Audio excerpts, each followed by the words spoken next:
প্ৰাক্তন মন্ত্ৰী অধ্যাপক ৰমণী বৰ্মন আৰু নাই। খহি পৰিল মূল্যবোধৰ ৰাজনীতিৰ নক্ষত্ৰ। অসমৰ প্ৰাক্তন শিক্ষামন্ত্ৰী সমাজবাদৰ মন্ত্ৰৰে দীক্ষিত বিশিষ্ট সমাজকৰ্মী অধ্যাপক ৰমণী বৰ্মন আৰু নাই।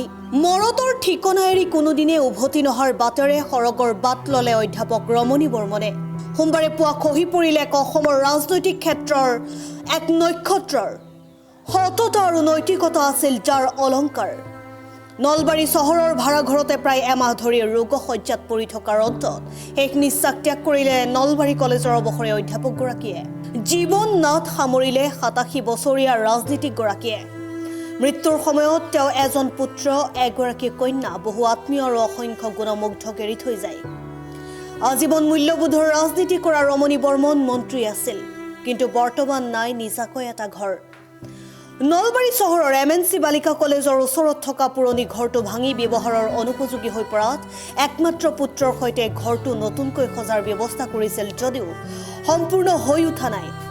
সেই নলবাৰী চহৰৰ ভাড়াঘৰতে আছিল তেওঁ। জীৱিত কালতে পত্নী পুত্ৰৰ অকাল মৃত্যু দেখিছে মানুহজনে, তথাপিও যেন স্থিতপ্ৰজ্ঞ হৈ আছিল মানুহগৰাকী। নলবাৰী কলেজৰ অৱসৰীয়া অধ্যাপক গোলাপ বৰবৰা মন্ত্ৰীসভাৰ ৰাজ্যিক শিক্ষা আৰু গৃহ দপ্তৰৰ মন্ত্ৰী, অসম কলেজ শিক্ষক সংস্থাৰ প্ৰাক্তন সভাপতি, বিশিষ্ট সাংস্কৃতিক কৰ্মী, অভিনেতা, ট্ৰেড ইউনিয়নৰ নেতা ৰমণী বৰ্মন ৰাজহাড়ৰ বিষত আক্ৰান্ত হৈ আছিল। সততা, সংগ্ৰাম আৰু মূল্যবোধৰ ৰাজনীতি কৰা ৰমণী বৰ্মন দীৰ্ঘদিন ধৰি জনতা দল এছৰ ৰাজ্যিক সভাপতি পদত আছিল যদিও কিছুদিন পূৰ্বে সম্পূৰ্ণ নীতিগত কাৰণত সেই পদ ত্যাগ কৰিছিল।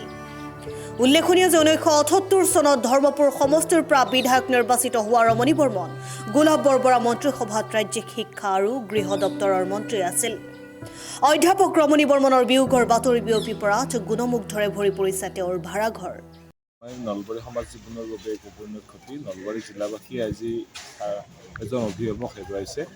ছাৰে ইতিমধ্যে নলবাৰী মহাবিদ্যালয়ৰ অধ্যাপক হিচাপে নলবাৰীৰ বিভিন্ন মানৱ সম্পদ গঢ় দি গৈছিল আৰু ছাৰে সদায় সমাজৰ হকে মাত মাতি আহিছিল, মানুহৰ হৈ মাত মাতি আহিছিল। আৰু ছাৰক আমি নলবাৰী আঞ্চলিক ছাত্ৰ সন্থাৰ পবিত্ৰ মজিয়াৰ পৰা শ্ৰদ্ধাঞ্জলি জ্ঞাপন কৰিছোঁ আৰু নৱপ্ৰজন্মই ছাৰৰ আদৰ্শৰে অনুপ্ৰাণিত হৈ যাতে ৰাইজৰ হৈ কাম কৰাৰ বাবে, সামাজিকভাৱে আগুৱাই যোৱাৰ বাবে প্ৰয়াস কৰে, সেয়া আশা ৰাখিছোঁ আৰু ছাৰক পুনৰ গভীৰ শ্ৰদ্ধা নিবেদন কৰিছোঁ।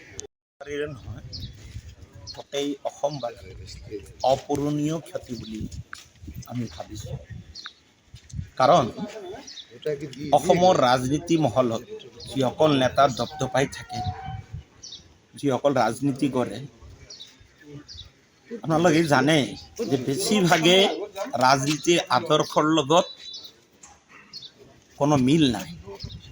দল বাগৰা ৰাজনীতি চলি আছে। তেনেস্থলত এজন ব্যক্তিয়ে আজীৱন আজি আমাৰ সমগ্ৰ নলবাৰীবাসী নহয়, অসমবাসীৰ বাবে এটা দুখৰ খবৰ। অসমৰ প্ৰাক্তন মন্ত্ৰী ৰমণী বৰ্মন ছাৰ ৰাতিপুৱা লীলা সম্বৰণ কৰে। আমি নলবাৰীবাসী আজি মৰ্মাহত।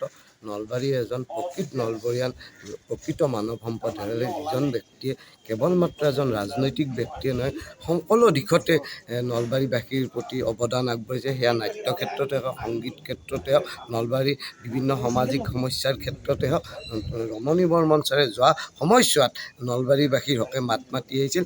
আৰু ৰমণী বৰ্মন ছাৰে কেৱল মাত্ৰ এজন শিক্ষামন্ত্ৰীয়ে নহয়, ৰমণী বৰ্মন ছাৰৰ দৰে ব্যক্তিয়ে সমগ্ৰ জীৱন জুৰি কেৱল নিজৰ দল, নিজৰ স্থিতি আৰু নিজৰ আদৰ্শৰ হকে যিমানখিনি সংগ্ৰাম আৰু প্ৰত্যাহ্বানৰ মুখামুখি, এই কথাবিলাক সাম্প্ৰতিক সময়ত চৰ্চাৰ প্ৰয়োজন আহি পৰিছে। কাৰণ সাম্প্ৰতিক সময়ত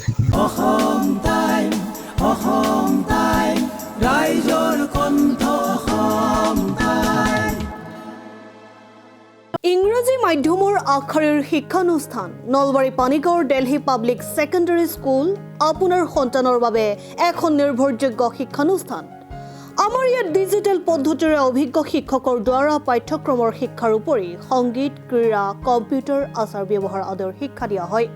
নাৰ্চাৰীৰ পৰা নৱম শ্ৰেণীলৈ নামভৰ্তি চলি আছে। প্ৰতিটো শ্ৰেণীতে আসন সীমিত। সবিশেষ জনাৰ বাবে যোগাযোগ নম্বৰ 7002074654 নাইবা 9101997764 নাইবা 6900914426।